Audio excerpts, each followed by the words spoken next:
আসসালামু আলাইকুম সবাইকে। কি অবস্থা সবার?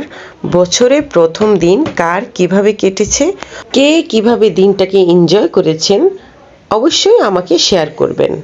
আমি কিন্তু অনেক ভালোভাবে আজকে দিনটা কাটিয়েছি।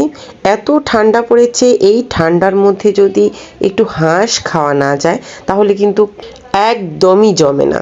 আমি দুটো হাঁস কিনে নিয়ে এসেছি। আজকে চলুন আপনাদেরকে আমি কি করে হাঁস রান্না করি সেটা শেয়ার করব।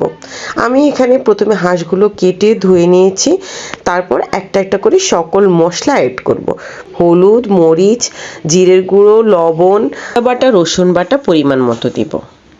আমাদের এখানে মশলার দোকানগুলোতে হাঁসের স্পেশাল একটা মশলা পাওয়া যায়, আমি ওই মশলাটাই ইউজ করি। আপনারা চাইলে রাঁধুনি হাঁসের মশলা ইউজ করতে পারেন, কিন্তু আমার কাছে রাঁধুনি হাঁসের মশলা থেকেও এই মশলা দিয়ে হাঁস রান্না করলে অনেক বেশি ভালো লাগে, তাই আমি এই মশলাটা ইউজ করি। এবার এলাচ, দারচিনি, তেজপাতা এই তিনোটা দিয়ে ভালো করে মেখে নেব। হাঁসের মাংসের মধ্যে অবশ্যই আপনারা সরিষার তেল ইউজ করবেন, কারণ সরিষার তেল দিয়ে হাঁস রান্না করলে হাঁসের মজা দ্বিগুণ হয়ে যায় এবং ঝাঁঝটা একদম পারফেক্ট থাকে। এরপর এখানে আমি পেঁয়াজ দিয়ে দিয়েছি। তারপর থেকে যে মশলাটা আমি কিনে এনেছিলাম সেটা আমি 8 চামচের মতো দিয়ে দিয়েছি। দিয়ে ভালো করে মেখে ম্যারিনেট করে রাখবো। আধা ঘন্টার মতো আমি এটা মেখে ম্যারিনেট করে রাখবো। আপনাদের হাতে যদি সময় না থাকে তাহলে আপনারা এটাকে স্কিপ করতে পারেন। চলুন এবার বসিয়ে দিই চুলার উপরে। প্রথমে যখন চুলায় আপনি মাংসটা বসাবেন তখন চুলার আঁচটা বাড়িয়ে নেড়ে নেবেন। তারপর 3 থেকে 4 মিনিট পর চুলার আঁচটা কমিয়ে ঢাকনা দিয়ে ঢেকে নেবেন। মনে রাখবেন কতক্ষণ পর পর আপনি ঢাকনাটা উঠিয়ে মাংসটি ভালো করে নেড়ে দেবেন, না হলে কিন্তু নিচে লেগে যেতে পারে।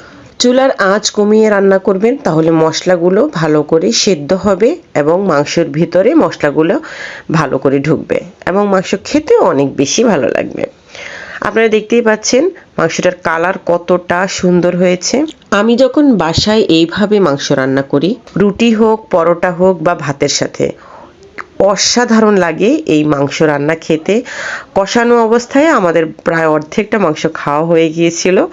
হাঁসের মাংস কে কি দিয়ে খেতে পছন্দ করেন অবশ্যই আমাকে কমেন্টে জানাবেন। আর আমার রান্না যদি ভালো লেগে থাকে তাহলে অবশ্যই একটা লাইক কমেন্ট করে যাবেন। কার এলাকায় ঠান্ডা কেমন পড়েছে, কে কোথা থেকে আমার ভিডিওটা দেখছেন? আমাদের এলাকাতে কিন্তু প্রচুর ঠান্ডা পড়েছে। আপনাদের সাথে কথা বলতে বলতে আমার মাংস রান্না কমপ্লিট। কালারটা দেখে বলুন তো মাংসটা খেতে কেমন হতে পারে? খেতে চাইলে এক্ষুনি চলে আসুন আমার বাসায়। এতক্ষণ ধৈর্য ধরে আমার ভিডিওটা দেখার জন্য আপনাদেরকে অসংখ্য ধন্যবাদ। আসসালামু আলাইকুম।